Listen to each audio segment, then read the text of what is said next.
Hello दोस्तों। आज के प्रैक्टिस सेट का पहला क्वेश्चन, नीचे दी गई आकृति में कितने त्रिभुज हैं। सिर्फ एक ट्रिक से 10 सेकंड के अंदर ये क्वेश्चन सोल्व कर सकते हो आप लोग। हमेशा ऐसे ही करना है। समझते हैं कैसे? जैसे हमारे पास एक त्रिभुज है और उसमें से बीच में से एक ऐसे रेखा आती है, तो वहां हमेशा 3 त्रिभुज मिलते हैं। ये अब बात आपको दिमाग में सेट करनी है। अब इस फिगर के अंदर इस ट्रिक को यूटिलाइज करेंगे कैसे, ताकि आप 10 सेकंड के अंदर आंसर निकाल पाए। समझते हैं। तो आपके पास जो भी ऐसे त्रिभुज दिख रहे हैं, बड़े त्रिभुज, पहले उनको पकड़ेंगे। जैसे ये वाला त्रिभुज आपको दिखाई दे रहा होगा, इसमें एक रेखा ऐसे आ रही है, तो 3 त्रिभुज वहां से मिल जाएंगे। इसी को मान लेते हैं, ये 3 हो गए। फिर दूसरा हम कौन सा ले सकते हैं? ये है बड़ा त्रिभुज। यहां से देखें बात को, ये वाला त्रिभुज हो गया सेम पैटर्न पे, तो 3 यहां से मिल गए। और एक मुझे ये नजर आ रहा है इसी पैटर्न के ऊपर, तो मुझे 3 यहां से नजर आ गए। 3 3 6 3 3 9। बिल्कुल सिंपल तरीके से विद इन सेकेंड आप निकाल सकते हो। ऐसे आप लोगों को करने हैं। अब जैसे मैंने ये वाला निकाला है इधर, ऐसे ही एक त्रिभुज यहां पर भी है। ध्यान देना जरा आप, ये वाला, इसको देखें, ये वाला। ठीक है, 3 यहां से मिलेंगे, लेकिन ये वाला जो है बड़ा, पूरा बड़ा, देखो इसमें से एक छोटा, एक ये, दो, एक ये जो बड़े वाला है ना, ये इधर वाले में काउंट हो चुका है पहले, तो इसलिए यहां हमें 2 लेने हैं। 3 नहीं लेने, वैसे 3 बन रहे, बट वो एक पहले दूसरे वाले त्रिभुज में काउंट हो चुका है। तो ये हो गए इस वाली ट्रिक से डायरेक्ट आपके जो जो मिल सकते हैं। तो 3 3 9 और 2 11, 11 त्रिभुज आपको डायरेक्टली पता चल गए। उसके बाद आप ये देखिए, एक ये छोटा त्रिभुज और एक ये पूरा बड़ा त्रिभुज, 2 त्रिभुज ये मिल जाएंगे आपको यहाँ से।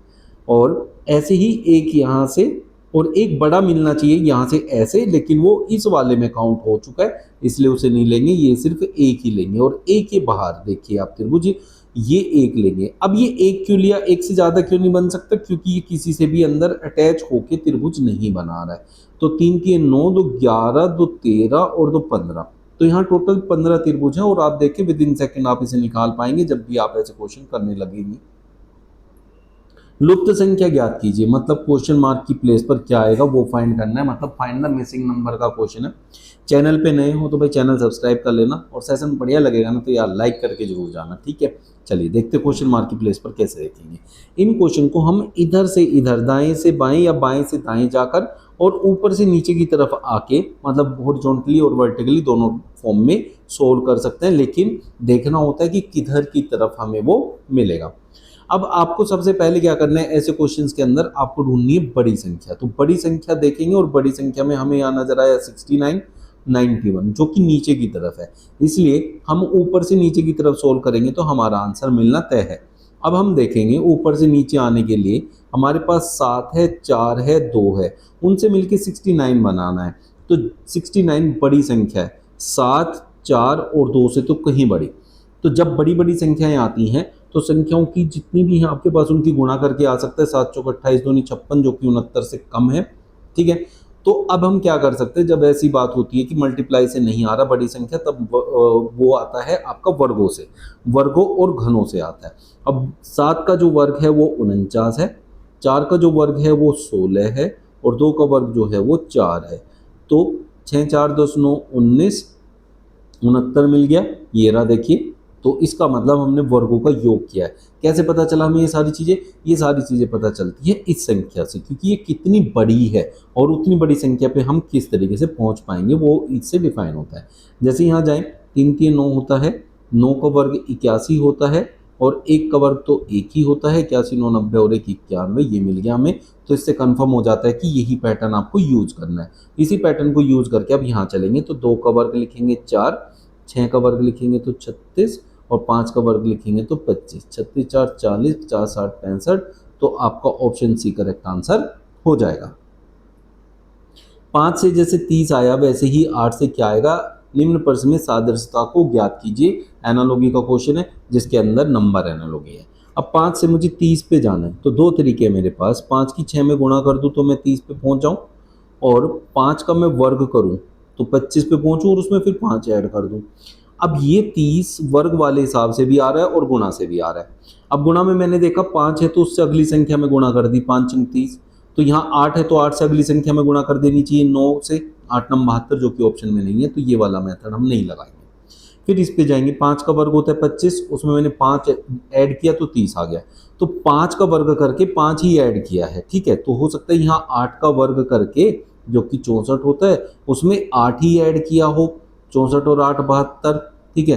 तो वो तो 8 9 72 पहले ही मिल जाता, तो वो भी नहीं किया है। तब फिर क्या होता है, अगर ऊपर 5 ऐड किया है यहाँ, तो यहाँ भी क्या पता 5 ऐड किया हो, 64 5 69। तो ये है आपका ऑप्शन सी। अब बात को समझते हैं, ये जो 5 ऐड हुआ है ये दो तरीके से ऐड हो सकता है, जिसका वर्क किया वही संख्या ऐड की हो, या फिर रैंडमली 5 ऐड कर दिया गया हो। मतलब आपने आपसे की हर किसी में 5 ही ऐड करना है, तो यहाँ आपने 5 ऐड किया तो एक बार यहाँ 5 ऐड करके देखना है, या फिर वो संख्या ऐड करके देखनी है जिसका वर्ग है, और फिर ऑप्शन पे डिपेंड करेगा। निम्नलिखित में से कौन सी आकृति ऐसी है जो परिवार, पुत्रों और पुत्रियों का प्रतिनिधित्व करती है? वैन आरेख का क्वेश्चन है, जिसके अंदर हमें परिवार, पुत्र और पुत्रियों का एक संबंध दिखाना है, वो भी आरेखों द्वारा, ठीक है, मतलब एक फिगर के थ्रू। अब पुत्र हो या पुत्री हो, वो परिवार का एक हिस्सा होता है। तो अगर मैं इसको परिवार बना दूं, ये परिवार को इंडिकेट अगर कर रहा है बड़े वाला आरेख, तो पुत्र और पुत्री परिवार के अंदर आएंगे। लेकिन बात समझने की ये है कि भाई पुत्र और पुत्रियों में क्या संबंध होता है। पुत्र और पुत्री में कोई संबंध नहीं होता, वो मेल है वो फीमेल है। इसलिए अगर ये पुत्र को डिनोट करता है तो ये पुत्रियों को डिनोट करता है। तो इस टाइप से आपका ये बनेगा। तो इस जो भी जहां भी दे रखा है वही आपका करेक्ट आंसर होगा, जो कि ऑप्शन सी में दे रखा है, ये हमारा करेक्ट आंसर होगा। यदि पेपर को OZODQ के रूप में लिखा जाता है तो उसी कूट भाषा में पेंसिल शब्द को क्या लिखा जाएगा? तो अब यहाँ पेपर है PAPER। अब P को हमने O बनाया, A को हमने Z बनाया, P को हमने O बनाया, E को हमने D बनाया और R को हमने Q बनाया, ठीक है, ऐसे किया हमने। अब P जो है 16 नंबर पे आता है, O 15 नंबर पे आता है, तो इससे एक कम वाला लिखा गया। ए कितने पे आता है? 1 पे। और जेड कितने पे आता है? 26 पे। अब देखो जहां A B C D start होता है, ए से जेड पे जाते हैं, तो जाते जाते हम जब जेड पे 26 जाते हैं, तो वापस से जब A B C D start करते हैं तो ए आ जाता है 27 पे। तो इसका मतलब हम ये कह सकते हैं ए 1 पे भी होता है और 27 पे भी। तो मैं यहाँ लिखूँ 27, तो एक कम करके लिखा गया, फिर यहाँ एक कम करके लिखा गया, यहाँ एक कम, यहाँ एक कम। तो हमें एक कम करके लिखना है और हमारा उसका कोड तैयार हो जाएगा। जैसे अब हमारे पास यहाँ देखें तो क्या है, पेंसिल है। अब पेंसिल 16 नंबर पे होते तो 15 वाला हमारा आंसर होगा। वैसे भी यहाँ से भी पता कर सकते हैं, पी का कोड ओ होता है, ठीक है।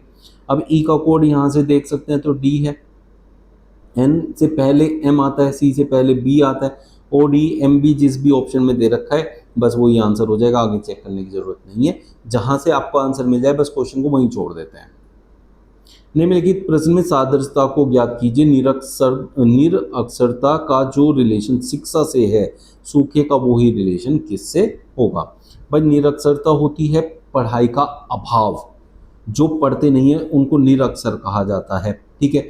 उसको मतलब हम शिक्षा से दूर कर सकते हैं, कह सकते हैं हम उनको शिक्षित कर सकते हैं, उनकी उस कमी को दूर किया जा सकता है। ऐसे ही सूखा हमारे लिए क्या है, एक विकट स्थिति है। उससे बाहर निकलने के लिए पानी की जरूरत है। अब पानी कुएं से भी मिल सकता है, बांध से भी, नदी से भी, ठीक है। अब आप लोगों को लग रहा होगा कि भाई इनमें से कोई भी आंसर हो सकता है, जबकि आंसर इसका वर्षा है, ऑप्शन बी। अब आप कहोगे सर पानी इससे भी मिलता है, इससे भी मिलता है, इससे भी मिलता है, तो फिर वर्षा ही क्यों लिया? देखो समझते हैं, सूखा क्या है ना, सूखा पूरे एरिया में फैला हुआ होगा तो पूरे एरिया को कवर करना है, जबकि कुएं से कोई पर्टिकुलर खेत कवर हो सकता है, नदी से भी कोई पर्टिकुलर बहुत बड़े बड़े से खेत कवर हो जाएंगे, बांध से क्या होगा, उसका पानी छोड़ेंगे तो एक एरिया कवर हो जाएगा, लेकिन वर्षा से पूरा का पूरा एरिया कवर हो सकता है। इसलिए सूखे को वर्षा से ही खत्म किया जाता है।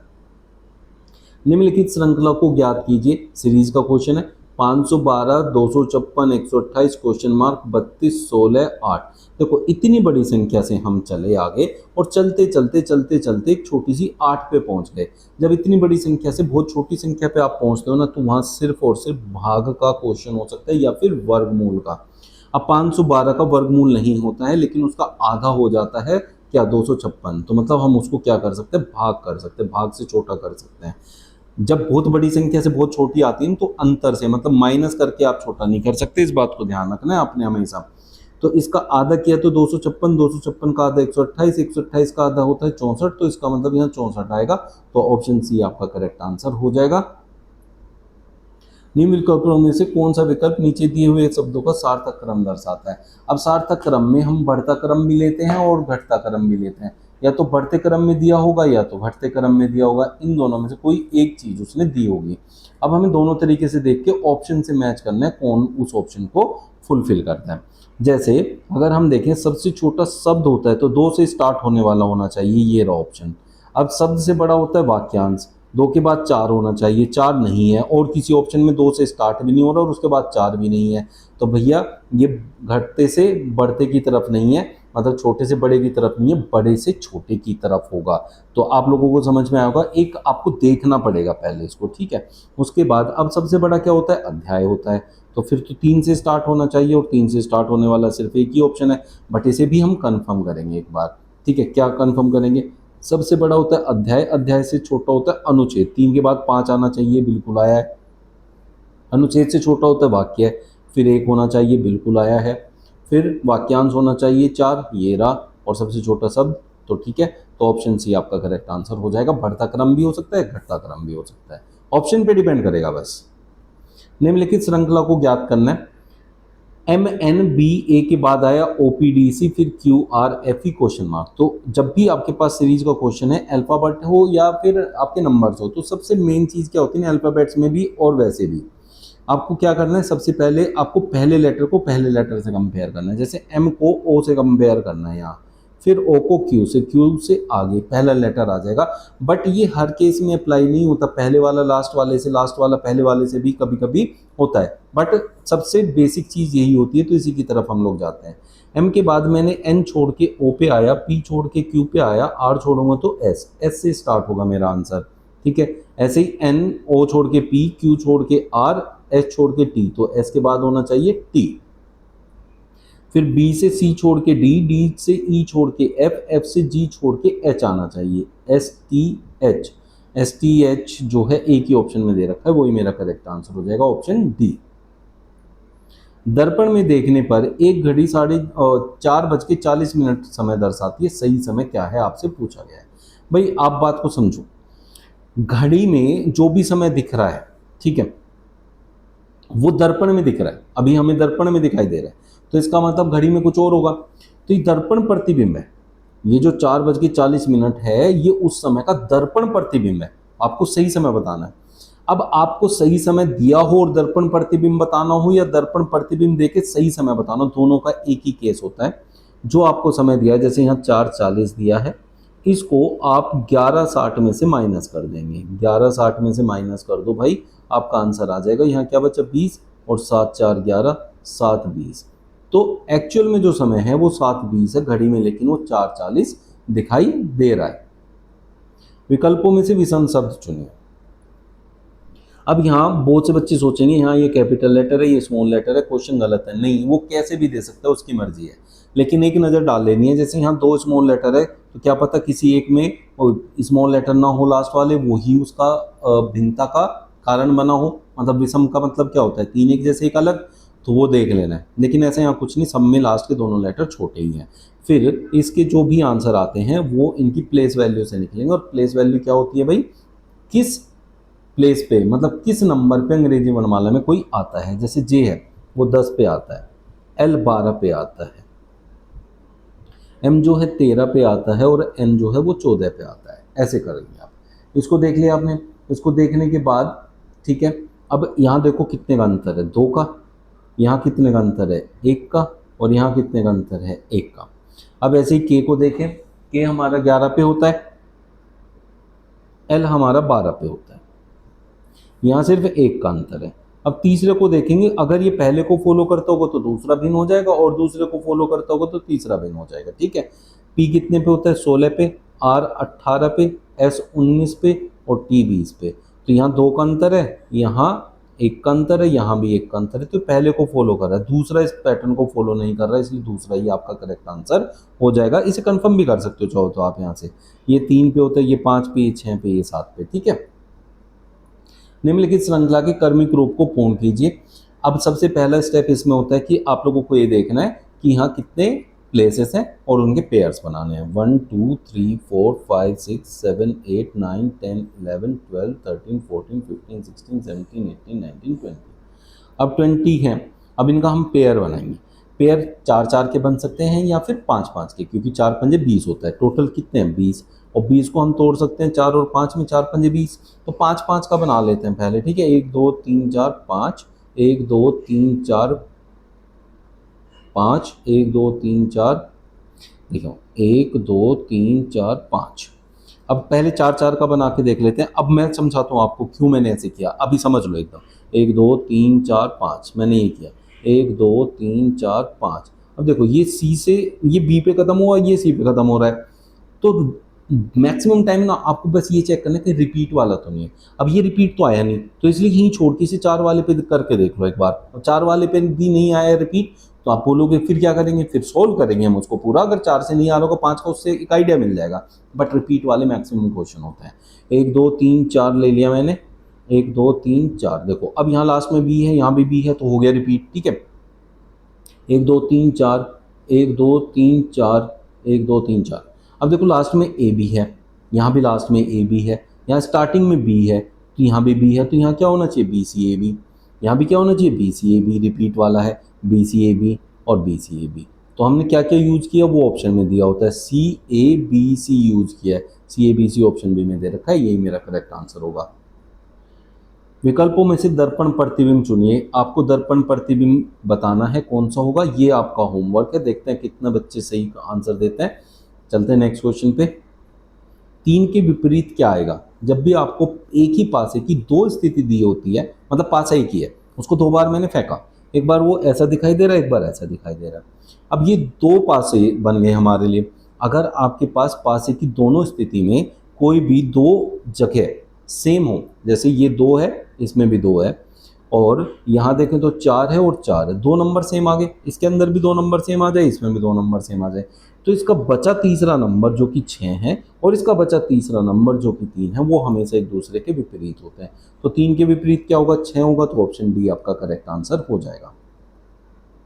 टी डी की बहन है, भाई ये है आपके ब्लड रिलेशन के क्वेश्चन, और ब्लड रिलेशन के क्वेश्चन हमेशा आपको ग्राफ बना के करने हैं, ये बात याद रखना। अगर ग्राफ बना के क्वेश्चन करोगे तो कभी गलत नहीं आएगा, और बाकी कोई भी ट्रिक यूज करोगे तो क्वेश्चन जो है ना गलत होने के बहुत चांसेस होता है। तो टी डी की बहन है, तो बनाओ यहाँ ऐसे टी डी। अब जो भी समान रिश्ता होगा उसको बराबर बराबर बनाते हैं, क्योंकि वो एक जैसे लेवल के हैं। अब बड़ा रिश्ता होगा तो ऊपर की तरफ, छोटा रिश्ता होगा तो नीचे की तरफ। टी डी की बहन है, तो टी बहन है ना, तो इधर बहन लिखो, ठीक है। यहाँ से ये पता चला, डी का नहीं पता हमें क्या है। फिर डी का विवाह पी के साथ हुआ है, डी का विवाह पी के साथ हो गया भाई। पी एम का पुत्र है, पी क्या है एम का पुत्र, तो एम बड़ा है रिश्ते में, वो ऊपर आएगा, लेकिन पी क्या है पुत्र है। अब इसकी शादी किससे हुई है, डी से, तो डी क्या होगी लड़की होगी। तो टी और डी बहनें हैं, ऐसे लिख दूं मैं यहाँ। ये ऊपर बड़ा रिश्ता नहीं है, बस उस रिश्ते का नाम लिखा है मैंने यहाँ, ठीक है। टी और डी क्या होगी, बहनें होगी दोनों। टी जे की माता है, तो इसका बच्चा यहाँ लिख बनाएंगे नीचे की तरफ, क्योंकि छोटा रिश्ता है। वाई यू का पिता है, वाई और यू का यहाँ कोई रिलेशन दे ही नहीं रखा है, तो हम नहीं कर सकते उसको। वाई को केवल एक पुत्र तथा एक पुत्री है, कौन है वो भी नहीं पता है। यू टी की पुत्री है, अब टी की पुत्री कौन है, यू है। बात को समझ लो आप। तो ये तो हो गए बहन भाई या भाई बहन, जो भी कह सकते हैं हम लोग, ठीक है। अब उसने यहाँ कहा था वाई यू का पिता है, तो वाई पिता है, देखो ये रहा, अब संबंध बन गया। तो ये पिता हो गया किसका, इन दोनों का। तो ये वाई और टी इनके माता पिता हो गए, उसने कहा। और डी जो है टी की बहन हो गई। अब समझते हो, उसने कहा यू टी की पुत्री है, क्यू डी का पुत्र है, क्यू जो है डी का पुत्र है, डी का पुत्र हो गया क्यू। ये ऐसे लिख दिया आपने। ऐसे करके आप एक ग्राफ तैयार करते हैं। इस ग्राफ के अंदर जो जो चीज़ें आपने बनाई है वहाँ से बिल्कुल क्लियर हो जाती है। जैसे मैं समझाता हूँ, जैसे टी और डी 2 बहनें थी, टी की शादी इससे होगी वाई से, और डी की शादी पी से होगी। पी के पिता का यहाँ पे बताया हुआ है कि वो एम है। टी के 2 बच्चे हैं जे एंड यू, और डी की एक बच्चा है वो है क्यू। अब आपको जो रिलेशन यहाँ से बनाना है वो बना सकते हैं, पूरा ग्राफ आपके सामने है। उसने कहा जे किस प्रकार डी से संबंधित है। जे जो है टी का पुत्र या पुत्री है, पुत्र है, तो डी की बहन का, किसी की भी बहन का बच्चा जो होता है वो भांजा कहलाता है। तो ये आंसर हो गया ऑप्शन बी, भांजा। यदि किसी महीने का चौथा दिन शुक्रवार है, चौथे दिन का मतलब होता है 4 तारीख, 4 तारीख को क्या है, शुक्रवार है, ठीक है। अब आपको एक बात याद रखनी है कि अगर कोई भी तारीख आपको पता है, उस तारीख में अगर आप 7 ऐड कर दोगे तो जो तारीख आएगी उस दिन भी वही दिन होगा जो 4 को था, तो 7 ऐड किया 11 को भी वही दिन होगा, ठीक है। ये एक पैटर्न इसमें यूज करेंगे, मतलब ये जो है कॉन्सेप्ट यूज करेंगे। निम्नलिखित में से कौन सा दिन उस महीने के 25वें दिन के बाद तीसरा दिन होगा।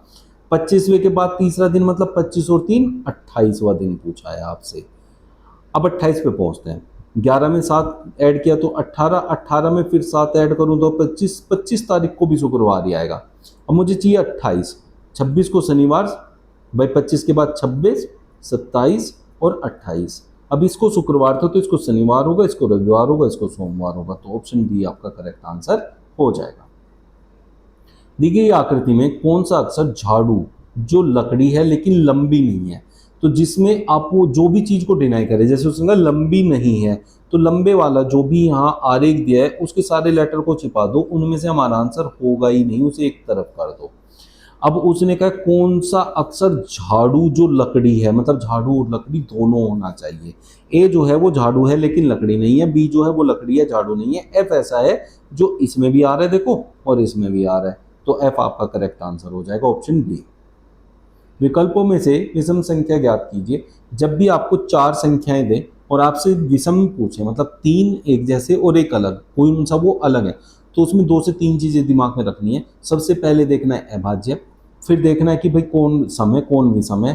अभाज्य, सम और विषम पे सबसे ज्यादा क्वेश्चन होते हैं, और वो आपका अभाज्य दिखते ही पता चल जाएगा। जैसे 47 अभाज्य होता है, 97 अभाज्य होता है, 87 अभाज्य नहीं होता है, 67 भी अभाज्य होता है, इसलिए ऑप्शन सी आपका करेक्ट आंसर हो जाएगा।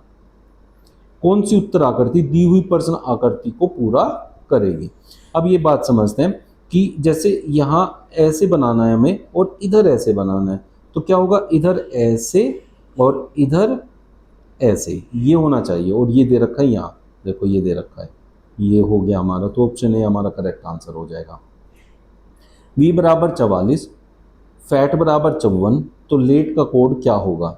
अब v क्या होता है, जो कि अंग्रेजी वर्णमाला में 22 नंबर पे आता है, तो आपको अपना जो भी प्लेस वैल्यू है उस अल्फ़ाबेट का वो लिखना है और उसको देखना है कि उसका कोड क्या बना हुआ है। जैसे कोड बना हुआ है 44, 22 का 44 से क्या संबंध है, सीधा देख लो भाई, 22 का डबल होता है 44, ठीक है। तो इसका मतलब हमें जो भी अल्फ़ाबेट है उस अल्फ़ाबेट का नंबर लिखना, उसका डबल करना है। जैसे एफ है, एफ 6 पे होता है, तो 6 की जगह में लेना 12, ए 1 पे होता है, एक का डबल होता है 2, और टी 20 पे होता है तो उसका डबल होता है 40। अब इन सबको जोड़ें तो क्या आ रहा है, 54 आ रहा है, उसने यही दिया है, तो इसका मतलब हर एक अल्फ़ाबेट का लेटर जो भी है उसका प्लेस वैल्यू लिखना है, उसका डबल करना है और सबको आपस में जोड़ देना है। सबको मतलब जैसे LATE का पूछा है तो LATE सबके नंबर लिखने हैं। एल है कितना, जो है 12, 12 दूनी 24, ए कितने पे होता है, 1 पे होता है, 1 दूनी 2, टी 20 पे होता है तो हम लेंगे 40, ई 5 पे होता है तो वो होगा 10, 4 2 6, 4 5 2 7, 76, जो कि ऑप्शन 1 में दे रखा है, ये आपका करेक्ट आंसर हो जाएगा। यदि प्लस को हैश भाग गुणा ऐसे करके उसने कहा है, तो आपसे इस पूरी इक्वेशन की वैल्यू पूछिए क्या बनेगी। तो आपको क्या करना है, जो ऊपर उसने कोड दिए हैं उनके अकॉर्डिंग आपको साइन लगाने हैं और उसको बोर्ड मास रूल लगा के सॉल्व करना है। जैसे 40, 40 के बाद ये लगा है, तो अब इसको देखो, इसका कोड क्या है, माइनस को इससे रिप्रेजेंट किया जाता है, तो हम लिखेंगे यहाँ -20, एट द रेट गुणा को एट द रेट, तो यहाँ गुणा आ जाएगा जो कि है 2, फिर हैश, प्लस को हैश, तो हम यहाँ प्लस लिखेंगे 40, और फिर ये भाग को इससे रिप्रेजेंट करना है तो यहाँ भाग आएगा, भाग वाली संख्या को हमेशा बटे में लिख देते हैं, और हैश, हैश को हमने क्या किया, प्लस को हैश, तो प्लस हो जाएगा 38। अब इसे सोल्व करेंगे तो हमें हमारा आंसर मिलेगा। तो सबसे पहले किया जाता है भाग, तो आप पहले करेंगे भाग, भाग के बाद गुणा करेंगे, तो पहले भाग कर देते हैं 20 दूनी 40, फिर गुणा कर देते हैं 20 दूनी 40, तो 40 माइनस 40 प्लस 2 प्लस 38, ठीक है। 40 से 40 कट गया, 38 और 2 40। आप सोचो कि पहले प्लस करना है फिर माइनस करना था, वो कोई से भी कर सकते हैं आप लोग बोर्ड मास टूल के अंदर। सेशन बढ़िया लगे तो यार लाइक कर देना बच्चों, और ज़्यादा से ज़्यादा शेयर कर देना अपने दोस्तों तक। कल फिर लेके आऊँगा ऐसी बढ़िया एक प्रैक्टिस है। Thank you.